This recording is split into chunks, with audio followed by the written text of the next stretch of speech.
شکریہ آپ لوگوں کا. آج صبح صبح اتوار کے دن چھٹی کے دن میں نے آپ کو زحمت دی. ہم گریٹفل آپ لوگ یہاں آئے.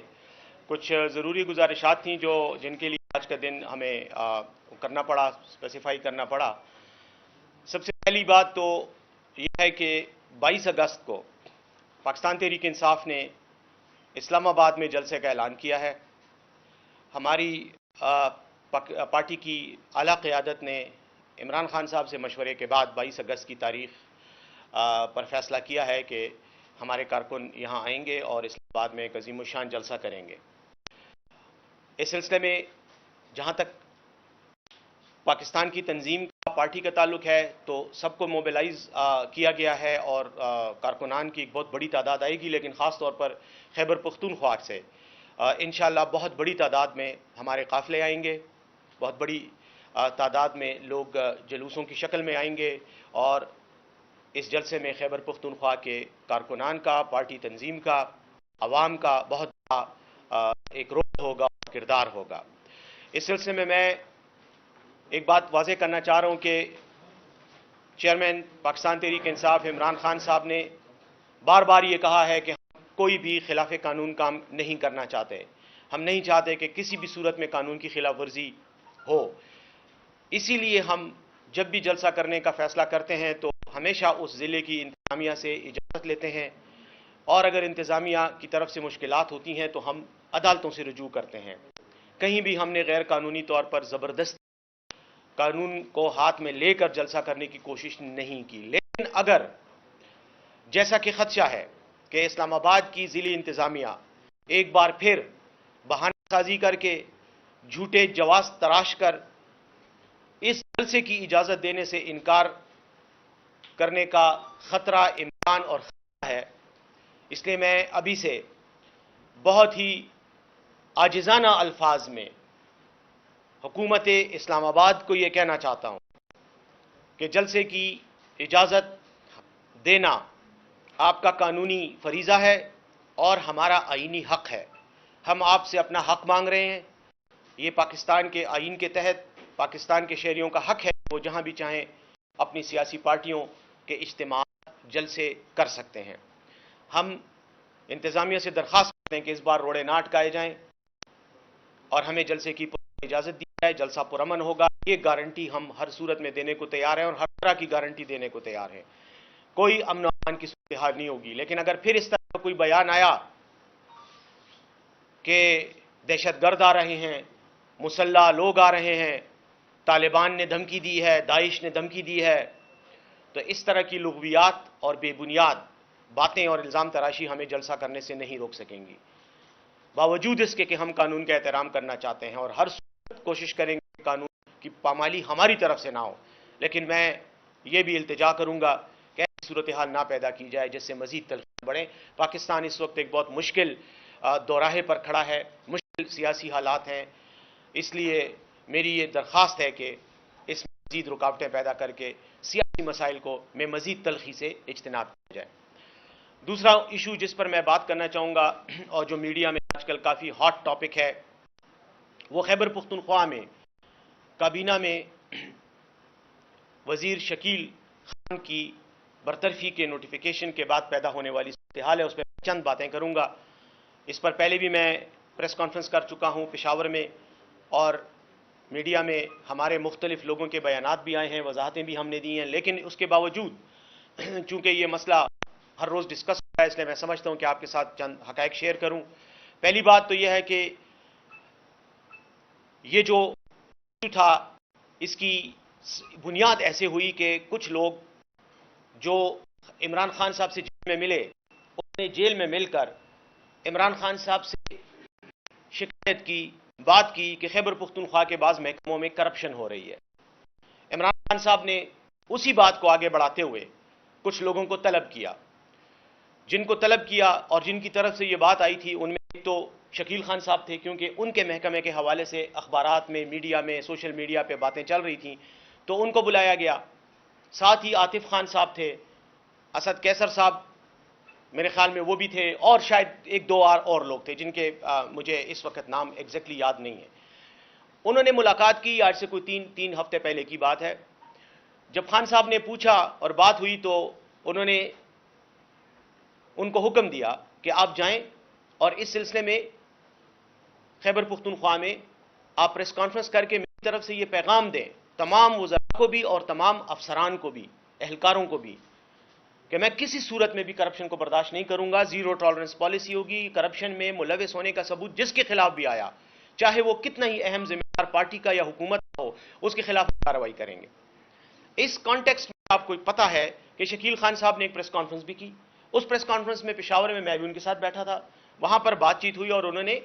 بعض تحفظات کا اظہار بھی کیا اور یہ بھی کہا کہ میں خان صاحب کے حکم سے یہ سب کچھ کر رہا ہوں. اس کے بعد ایک بار پھر خان صاحب سے ملاقاتیں ہوئی، مختلف لوگوں کی، وزیر اعلیٰ صاحب کی بھی ملاقات ہوئی اور بھی جو پارٹی کے لیڈرز ہیں ان کی بات ہوئی اور میری اپنی ملاقات. میں تو آپ کے ساتھی گواہ ہیں، یہ یہاں پہ بیٹھے ہوئے ہیں جو جیل میں آتے ہیں رپورٹنگ کرتے ہیں. میں تو تقریباً کوشش کرتا ہوں ہر پیشی پہ میں وہاں ہوتا ہوں. مجھے خود انہوں نے کہا اور میرے ساتھ کچھ اور لوگ تھے، ان کو کہا کہ میں ایک کمیٹی بنانے لگا ہوں جو کہ پارٹی کے سینئر ترین لوگ ہوں گے جو میرے اعتماد کے ہوں گے، ان پر مشتمل میں کمیٹی بنا کر اس قسم کی جتنی بھی شکایات آئیں گی بجائے اس کے کہ وہ میرے پاس آئیں، اس کمیٹی کے پاس جائیں گی اور کمیٹی ان کی تفتیش اور تحقیق کر جو رپورٹ مرتب کرے گی وہ میرے پاس آئے گی اور اس کے بعد اس کی اپروول جو ہے اس میں جو ایکشن تجویز کیے جائیں گے ان تجاویز پر ایکشن لیا جائے گا. اس میں ایک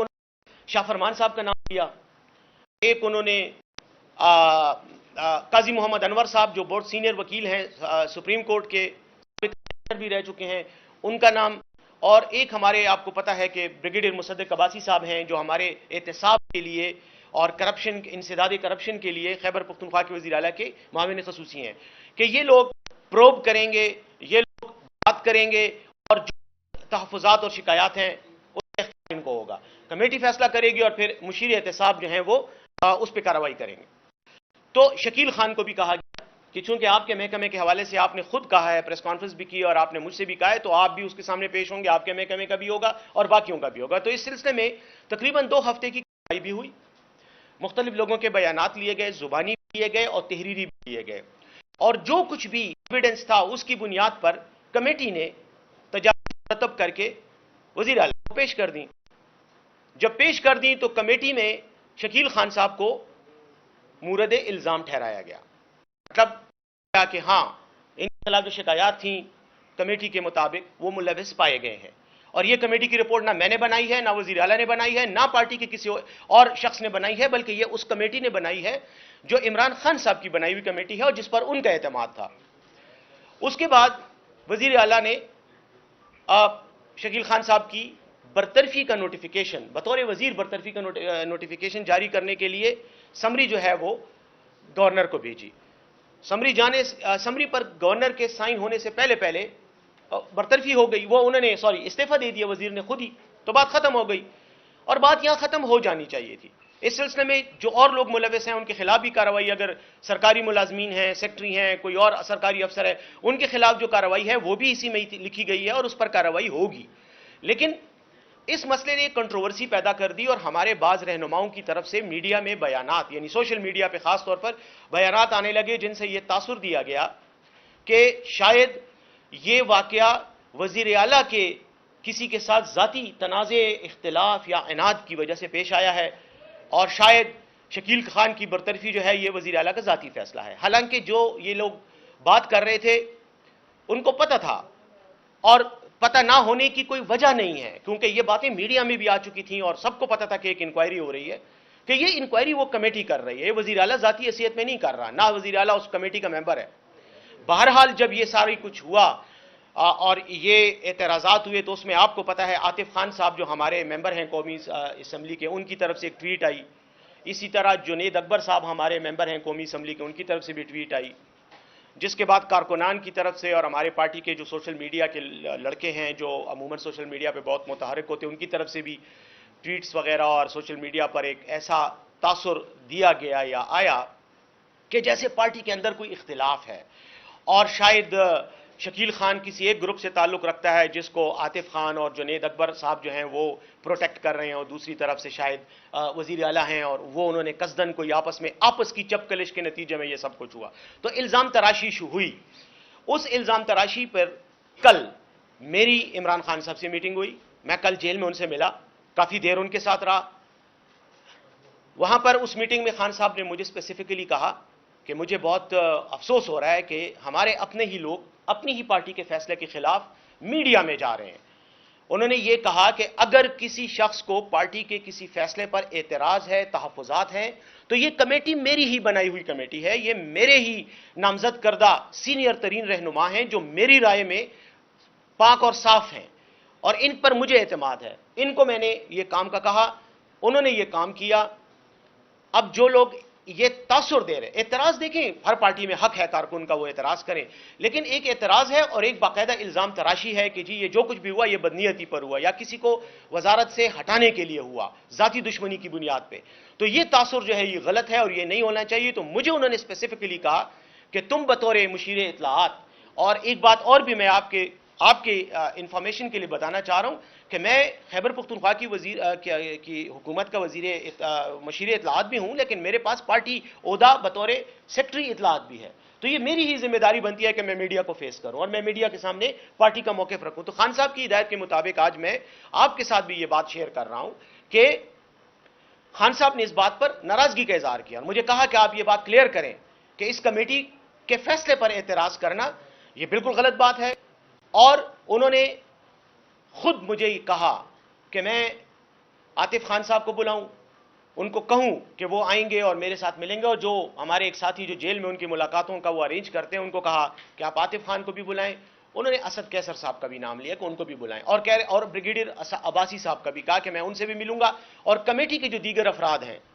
جن میں قاضی محمد انور صاحب چونکہ وکیل ہیں اس لیے وہ تاریخوں پر آ سکتے ہیں, تو ان کی منگل کو امید ہے کہ ملاقات ہوگی خان صاحب سے, اور وہ کہہ رہے تھے کہ میں خود ان سے یہ بات کروں گا کہ یہ جو سچویشن ہے اس کو آپ لوگ اس طرح سے ہینڈل کریں. بہرحال مجھے انہوں نے یہ کہا کہ آپ بریگیڈیئر مصدق عباسی صاحب کو کہیں کہ وہ دلیری کے ساتھ کھڑے رہیں, ڈٹ کر کھڑے رہیں, اور جو ذمہ داری میں نے ان کو دی ہے بغیر کسی خطرے اور پریشر کے وہ ادا کرتے رہیں. یہ تمام وہ باتیں ہیں. اس لیے میں درخواست کروں گا آپ کی وساطت سے اپنے کارکنان کو جو مجھے سنیں گے کہ خدا کے لیے یہ پارٹی کے لیڈر کا فیصلہ ہے اور پارٹی کے ایک طریقہ کار کے تحت یہ فیصلہ لیا گیا ہے. اس پر آپ یہ تاثر نہ دیں کہ جیسے کوئی گروپ بندی ہے. گروپ بندی کوئی نہیں ہے. وزیر اعلیٰ خیبر پختونخوا خود سے وزیر اعلیٰ نہیں بنے, ان کو کسی اور نے نہیں بلکہ عمران خان صاحب نے نامزد کیا اور قومی صوبائی اسمبلی نے ان کی توثیق کی, ان کو ووٹ دیا. کیسے ہو سکتا ہے کہ وزیر اعلیٰ پارٹی مفاد کے خلاف کام کرے؟ کیسے ہو سکتا ہے کہ کوئی اور شخص پارٹی مفاد کے خلاف کام کرے؟ ہاں البتہ غلطیاں ہو سکتی ہیں, میں بھی غلطی کر سکتا ہوں, کوئی اور ممبر بھی حکومتی عہدیدار بھی کر سکتا ہے, لیکن اس کا یہ مطلب ہرگز ہرگز ہرگز نہیں ہے کہ کوئی پارٹی کا مخالف ہے یا پارٹی کو استعمال کر کے یا عہدے کو استعمال کر کے اپنے ذاتی مقاصد کے لیے کام کر رہے ہیں. ہاں کارکنان سے میری یہ درخواست ہے کہ اگر آپ کو وزیر اعلیٰ کے خلاف کوئی شکایت ہے, کسی اور وزیر کے خلاف شکایت ہے, اگر عاطف خان صاحب کو یا کسی اور ساتھی کو, جنید اکبر صاحب کو اگر کوئی شکایت ہے, تو آپ آئیں. اور یہ کمیٹی موجود ہے پشاور میں, یہ تینوں ممبران رہتے ہیں, وہاں ان کے دفاتر ہیں, آپ جائیں اور وہ تحفظات کمیٹی کے سامنے پیش کریں, یا کسی کے خلاف اگر آپ کے پاس کوئی ثبوت اور شواہد ہیں وہاں جا کر پیش کریں. اس بات پہ میں یہ بات ختم کرتا ہوں کہ پارٹی میں کے اندر کسی قسم کا اختلاف نہیں ہے, سب لوگ متحد ہیں.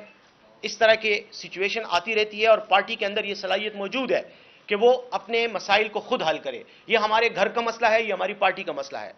ہم اس مسئلے کو بہت اچھے طریقے سے حل کر سکتے ہیں. صرف یہ ہے کہ یہ جو سوشل میڈیا میں ایک وبال ہے اس کو ختم ہونا چاہیے, کیونکہ اس کی وجہ سے تلخیاں اور غلط فہمیاں یہ مزید بڑھتی جا رہی ہیں, جس سے مسئلہ حل نہیں ہوگا بلکہ مسئلہ خرابی کی طرف جائے گا. اس بات کو اینڈ کرتے ہوئے آخر میں صرف ایک بات یہ کہنا چاہ رہا ہوں کہ خیبر پختونخوا کے ساتھ حسب معمول, حسب عادت ظلم اور زیادتی کا سلسلہ جاری ہے. آپ میڈیا کے بھائیوں نے ہماری آواز ہمیشہ اٹھائی ہے, ایک بار پھر میں آپ کے سامنے اپنی آواز ایک بار پھر اٹھا رہا ہوں. دیکھیں آج تک ہمیں ہمارے بقایا جات میں سے 1 روپیہ نہیں ملا, نہیں دیا جا رہا. 1600 روپے ہمارے بجلی کی مد میں بقایا جات ہیں, ہمارے یہ اربوں روپے بنتے ہیں.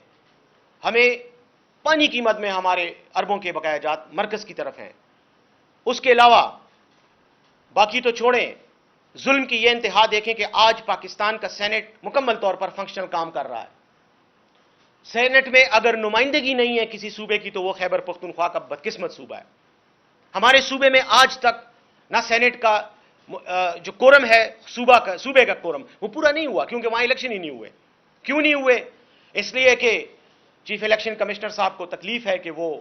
خیبر پختونخوا میں پی ٹی آئی کی ریزرو سیٹیں اور مرکز میں بھی پی ٹی آئی کی ریزرو سیٹوں پر وہ فیصلہ نہیں، جو سپریم کورٹ کا فیصلہ ہے وہ اس کو نہیں کرنا چاہتے. اور یہ جو جیلی حکومت ہے ان کو بھی یہ پرابلم ہے کہ یہ بھی سپریم کورٹ کے فیصلے پر عمل درآمد نہیں کرنا چاہ رہے. تو ایک ہبڑ دبڑ میں ایک جلدی میں قانون سازی کی کوشش کی گئی، جو قانون نہیں ہے بلکہ قانون کے ساتھ مذاق کرنے کی کوشش کی گئی تاکہ ریزرو سیٹوں کا راستہ روکا جا سکے، جس کی وجہ سے خیبر پختونخوا میں کورم ہی پورا نہیں ہے، جو الیکٹورل کالج ہی پورا نہیں ہے جو سینٹ کا الیکشن کروا سکے. یہ کہنے کا میرا مقصد یہ ہے کہ یہ زیادتی ہے، یہ آئین کے تحت بھی غلط ہے. اور بدقسمتی کی بات کہ وہی سینٹ جو انکمپلیٹ ہے، جس میں خیبر پختونخوا کی نمائندگی مکمل نہیں ہے، اسی سینٹ کے انکمپلیٹ سینٹ نے الیکشن کر کے صدر آصف زرداری کو پاکستان کا صدر بھی منتخب کرا دیا ہے. تو یہ کس قسم کا مذاق ہو رہا ہے جمہوریت اور آئین کے ساتھ؟ دوسری بات آخر میں یہ کہنا چاہوں گا کہ سپریم کورٹ آف پاکستان جو عدلیہ کے لیے سب سے بڑا اونچا اعلیٰ ادارہ ہے، با اختیار اور مقتدر ادارہ ہے، وہاں کی حالت یہ ہے کہ خیبر پختونخوا کے ججز جن کی ریپریزنٹیشن صوبے کی ہونی چاہیے سپریم کورٹ میں وہ بھی مکمل نہیں ہے. آج بھی ہمارے ججوں کی مطلوبہ تعداد پوری نہیں ہے. اور بدنیتی اور تعصب کا حال یہ ہے کہ اس پر کوئی سنوائی بھی نہیں ہو رہی. نہ صدر پاکستان کو کوئی احساس ہے، نہ وزیر اعظم صاحب کو کوئی احساس ہے کہ یہ سیٹیں فل ہونی چاہیے اور سپریم کورٹ کا کورم پورا ہونا چاہیے. ایک صوبے کے کیسے آپ انکمپلیٹ سپریم کورٹ کو آپ کیسے جو ہے وہ چلا رہے ہیں؟ دوسری بات اسی ضمن میں یہ کہنا چاہ رہا ہوں کہ خیبر پختونخوا آپ کو یاد ہوگا، بات پرانی ہے لیکن اس ضمن میں ریلیونٹ ہے، اس کی ایک ضرورت ہے کہ میں اس کو ہائی لائٹ کروں. جسٹس ابراہیم صاحب جو ہمارے چیف جسٹس تھے خیبر پختونخوا کے، ان کی جب ریٹائرمنٹ کا ٹائم آیا تو اصولی طور پر وہ سینئر تھے اور ان کا حق بنتا تھا کہ ان کو سپریم کورٹ کا جج بنایا جاتا. ہمارے صوبے کی نمائندگی وہاں ہوتی سپریم کورٹ میں، ان کو ایلیویٹ ہونا چاہیے تھا. لیکن بعض لوگوں کو ان کے چند فیصلوں پر اعتراض تھا، ناراضگی تھی اور خوف تھا کہ یہ آئیں گے تو یہاں پر یہ پھر آزاد منش حیثیت میں، ایک آزاد منش جج کی حیثیت سے یہ فیصلے کریں گے. وہ خوف تھا، اس کی وجہ سے ان کو ایلیویٹ نہیں کیا گیا. تو اس طرح کی جو حرکتیں ہیں یہ تمام ہمیں خیبر پختونخوا میں ان کی وجہ سے ایک بد اعتمادی کی جواز فراہم کرتی ہیں. جبکہ دوسری طرف حالت یہ ہے ہمیں تو 1600 ارب روپے نہیں مل رہے، لیکن میاں نواز شریف صاحب جو صرف جھوٹ موٹ کے جیتے ہوئے ایک ایم این اے ہیں، جن کا اگر آج بھی فارم 45 کا اور فارم 47 کے ان کے حلقے کا موازنہ کیا جائے تو وہ بدترین شکست کھا چکے ہیں. لیکن ان کو جتوایا گیا ہے فارم 47 کے ذریعے. وہ بیٹھ کر اپنی صاحبزادی کے ساتھ پریس کانفرنس کرتے ہیں. اس پریس کانفرنس میں وہ اعلان کرتے ہیں کہ میں بجلی کی قیمت کم کر رہا ہوں، جس کا کئی ارب روپے جو ہے وہ اس کی امپلیکیشنز ہیں. کئی ارب روپے کی جو ہے قیمت کی بجلی ہے وہ پنجاب میں فری کر رہے ہیں. اچھا، پہلی بات تو یہ ہے کہ یہ آپ کے پاس یہ اختیار کیسے آیا؟ آپ تو ایک ایم این اے ہیں، وہ بھی جیلی. اگر الیکشن کمیشن کا ضمیر جاگ جائے یا عدالتوں میں کوئی آزاد فیصلے ہونے لگ جائیں تو میں یہ سمجھتا ہوں کہ میاں نواز شریف صاحب گھر بیٹھے ہوں گے. لیکن بلکہ گھر کیا، جیل میں ہونا چاہیے تھا، کیونکہ جو ان پر کرپشن کے الزامات ہیں. لیکن وہ آج بیٹھ کر بجلی کی قیمت کم کر رہے ہیں. مطلب یہ مذاق نہیں ہے اس ملک کے ساتھ. بجلی کی قیمت آپ کیسے کم کر سکتے ہو؟ کیسے اعلان کر سکتے ہو؟ اور وہ بھی میڈیا کے سامنے آ کر نہیں، جہاں پر آپ لوگوں کو موقع ملتا آپ ان کے سوالات کرتے اور ان سے یہ پوچھتے. گھر میں بیٹھ کر ویڈیو بنا کر صاحبزادی کے ساتھ ایک خبر چلا دی. مطلب اس طرح کے آمرانہ فیصلے، اس طرح کے بچگانہ اور مزاحیہ فیصلے تو وہ بنانا ریپبلکس میں ہی ہوتے ہیں. میں تو نہیں چاہوں گا کہ میں اپنے ملک کو بنانا ریپبلک کہوں، لیکن جو لوگ یہاں بیٹھے ہوئے ہیں وہ بنانا نہیں تو بندر ضرور ہیں جو فیصلے کر رہے ہیں، اور بندروں کے فیصلے ہمیشہ پھر ایسے ہی ہوتے ہیں. تو بس ان گزارشات کے ساتھ آپ کوئی سوال کرنا چاہیں گے؟ سر ایک اس حوالے سے آپ نے تو ذکر کیا کمیٹی بنی جنید اکبر کا، اس میں سے نام کیوں نکالا گیا؟ سننے میں آیا ہے جنید اکبر کا، اور کنفرم سورسز بتا رہے ہیں وہ یہ دعویٰ کر رہے ہیں کہ جنید اکبر کا بھی نام تھا، اس کو نکال دیا گیا پہلے کمیٹی میں اور اپنی کمیٹی بنائی جو کہ اپنے مخالفین کو ہٹانے کے لیے استعمال ہو رہی ہے. دوسرا آپ نے کرپشن کے ابھی تک نہیں بتایا کیا ثبوت تھے جن کی بنیاد پر ہٹایا گیا، اور جبکہ شکیل خان کہہ رہے ہیں کہ موجودہ لوگ جو ہیں ٹیم اسٹیبلشمنٹ اور کوئی اور ٹیم چلا رہی ہے، حکومت چلا رہی ہے، ان کا دعویٰ کہیں نہ کہیں درست بھی نظر آ رہا ہے، جیسا کہ آپ کے ماضی میں بھی اسٹیبلشمنٹ سے رابطے تھے کہ طالبان کے قریب آپ گئے ان کی طرف سے مذاکرات کے لیے، جنرل فیض ادھر تھے تو اس وقت ان کے قریب آپ تھے۔ موجودہ وزیر اعلیٰ پہ الزام ہے کہ وہ کور کمانڈر یا وہاں کے لوگوں کے ساتھ رابطے میں بہت زیادہ ہیں، تو ان کے تو الزام صحیح نظر آ رہے ہیں، جبکہ آپ کے صرف کریکشن کہہ رہے ہیں، اگر ہیں تو کیا ہے، اور جنید اکبر کو کیوں ہٹایا گیا؟ دیکھیں، پہلی بات تو جنید اکبر صاحب سے شروع کرتا ہوں۔ جنید اکبر صاحب ہمارے بہت معزز ایم این اے ہیں اور پارٹی کے لیے ان کی بہت قربانیاں ہیں۔ جنید اکبر صاحب کا ذکر جو آتا ہے وہ اس ضمن میں آتا ہے کہ عمران خان صاحب نے جو اپنی پہلی میٹنگ کی جیل میں، جس میں خود موجود تھا، اس میں انہوں نے کچھ لوگوں کے نام لیے کہ ہم بیٹھے ہوئے تھے، بات کر رہے تھے، انہوں نے کہا میں کمیٹی بناتا ہوں جو یہ سب کچھ کرے گی۔ اس کمیٹی کے لیے مختلف ناموں پہ بات ہو رہی تھی، کئی اور لوگوں کے نام بھی آئے، ان میں جنید اکبر صاحب کا نام بھی آیا۔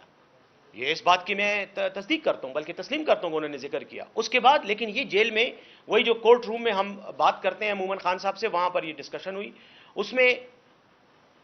جنید اکبر صاحب کے علاوہ یہ نام جو فائنل ہوئے اور کچھ ایک دو اور نام بھی تھے۔ اس کے بعد خان صاحب نے کہا کہ یہ نام ہے، میں ان پر کمیٹی بناتا ہوں، لیکن ظاہر کمیٹی صرف زبانی کہنے سے تو نہیں بنتی نا، اس کے لیے ایک باقاعدہ پروسیجر بھی کیا جاتا ہے۔ اس کے بعد خان صاحب نے ان میں سے باقی ناموں کو ہٹا کر صرف 3 لوگوں کا کہا، بلکہ 3 بھی نہیں ہے، اگر آپ دیکھیں تو 2 لوگ ہیں ایکچولی، کیونکہ جو مشیر احتساب ہے عباسی صاحب، وہ تو ویسے ہی ذمہ دار ہیں، حکومتی ذمہ دار ہیں، معاون خصوصی ہیں وزیر اعلیٰ کے، تو ان کا تو کام ہی یہی ہے، وہ بطور معاون خصوصی اس کمیٹی کے ممبر ہیں۔ باقی 2 لوگوں کو صرف، ایک قاضی انور صاحب کو، قاضی انور صاحب وہاں بیٹھے ہوئے تھے جس وقت یہ ڈسکشن ہوئی، اور اس میں جنید صاحب کا بھی نام لیا گیا، اس میں انکار کوئی نہیں کرتا، نہ یہ بات کوئی چھپی ہوئی بات ہے، اور شاہ فرمان صاحب کا نام لیا گیا۔ شاہ فرمان صاحب اس میٹنگ میں موجود نہیں تھے، ان دونوں کے نام لیے گئے، جنید اکبر صاحب کا بھی نام لیا گیا۔ لیکن جب ایک ہفتے بعد جب کمیٹی فائنل ہوئی تو اس میں سے جنید اکبر صاحب یا باقی لوگوں کے نام نہیں تھے، صرف یہ 2 لوگوں کے نام آئے، اور ان کو کلب کیا گیا عباسی صاحب کے ساتھ کہ یہ تینوں مل کر کسی بھی کیس کی تفتیش کریں گے یا پروسیڈنگز کریں گے۔ ایک تو یہ بات میں کلیئر کر دوں، اور دیکھیں میں پھر ایک بات ریپیٹ کرتے ہوئے کہہ رہا ہوں کہ عمران خان صاحب پارٹی کے قائد ہیں، انہی کا فیصلہ جو ہے وہ فیصلہ ہوتا ہے جس پر عمل کیا جاتا ہے۔ ان کی مرضی ہے وہ کہیں کہ جی یہ سب لوگ جو یہاں بیٹھے ہیں ان کی کمیٹی ہے، 2 دن کے بعد جب وہ اس پہ پریکٹیکلی نوٹیفائی کرتے ہیں، اس وقت وہ کہتے ہیں کہ نہیں یار یہ 2 لوگ ادھر سے لوں گا، 2 ادھر سے لوں گا، باقی ان کو نہیں لوں گا۔ تو یہ ان کا فیصلہ ہے۔ انہوں نے جنید اکبر صاحب کا نام شروع میں لیا جب ڈسکشن ہو رہی تھی، اور ڈسکشن میں آپ کو پتہ ہے جب ڈسکشن ہوتی ہے تو مختلف قسم کے لوگوں کے نام آتے ہیں، اس میں تو ڈسکشن ہو رہی تھی، ڈسکشن کے بعد جب فائنل کمیٹی بنی تو اس کو صرف 2 لوگوں تک محدود کر دیا گیا، ایک، اور اس کی شاید ایک وجہ بھی تھی، میں آپ کو اس کی وجہ بھی بتاؤں وہ وجہ کیا تھی، اس کی میں لاجک آپ کو سامنے رکھ رہا ہوں۔ وہ یہ تھی کہ اسی دوران خان صاحب ہی کے کہنے پہ جنید اکبر صاحب کو نوٹیفائی کیا گیا خیبر پختونخوا میں بطور کوارڈینیٹر کہ وہ صوبے کی حکومت اور مرکز میں جو ایم این ایز ہیں، مرکز میں جو ایم این اے کو، ہمارے ایم این اے صاحبان کو عموماً یہاں پر آتے تھے، وزیر اعلیٰ صاحب سے ملتے تھے تو ان کو شکایت ہوتی تھی کہ ہمارا رابطہ نہیں ہوتا وزراء کے ساتھ، یا حکومت میں ہمارے کام نہیں ہوتے اس طرح سے، بیکاز کوارڈینیشن نہیں ہے، ہم یہاں ہوتے ہیں وہ وہاں ہوتے ہیں۔ تو وہ عمران خان صاحب سے مشورے کے بعد، عمران خان صاحب ہی کے کہنے پر جنید اکبر صاحب کو وزیر اعلیٰ نے نوٹیفائی کیا بطور کوارڈینیٹر بٹوین مرکز اینڈ صوبائی حکومت۔ ایک تو یہ بات تھی، اس لیے ان کو جو ہے وہ کیا گیا، کیا کہتے ہیں، یعنی اس کمیٹی سے ہٹایا گیا، کیونکہ پھر یہ ڈوئل رول ہوتا ہے۔ دیکھیں کمیٹی میں جب آپ بیٹھتے ہیں تو پھر آپ کے پاس اور کوئی ذمہ داری نہیں ہونی چاہیے، یہ ایک بڑی بیسک سی بات ہے، کیونکہ اگر میں وزیر بھی ہوں، میں مشیر بھی ہوں، اور میں اس کمیٹی کا ممبر ہوں جس میں ہو سکتا ہے کہ کل میری خلاف انکوائری آ جائے، میری محکمے کے بارے میں شکایت آ جائے کہ جی آپ نے فلاں جگہ میں کرپشن کی ہے، یا میں ایم این اے ہوں اور میرے ہی کولیز کے خلاف کوئی شکایت آ جائے، تو اس سلسلے میں پھر یہ فیصلہ کیا گیا کہ جو بھی کمیٹی کے ممبران ہوں گے وہ کسی عہدے پر نہیں ہوں گے، نہ پارٹی عہدے پہ ہوں گے، نہ وہ کیا کہتے ہیں کسی سرکاری عہدے پہ نہیں ہوں گے یا آئینی عہدے پہ نہیں ہوں گے، پارٹی عہدے پہ ہو سکتے ہیں۔ تو یہ کمیٹی بنائی گئی، یہ میری آپ کو اس کی وضاحت ہے۔ اس میں یہ نہیں تھا کہ جنید اکبر صاحب کے ساتھ کوئی خاص مخاصمت تھی اس لیے ان کو ہٹایا گیا، نہیں، اگر خان صاحب آج بھی کہیں کہ کمیٹی میں ان کو ڈالو، ان کو پھر ڈال دیا جائے گا، لیکن لاجک اس کی یہ تھی۔ دوسری بات،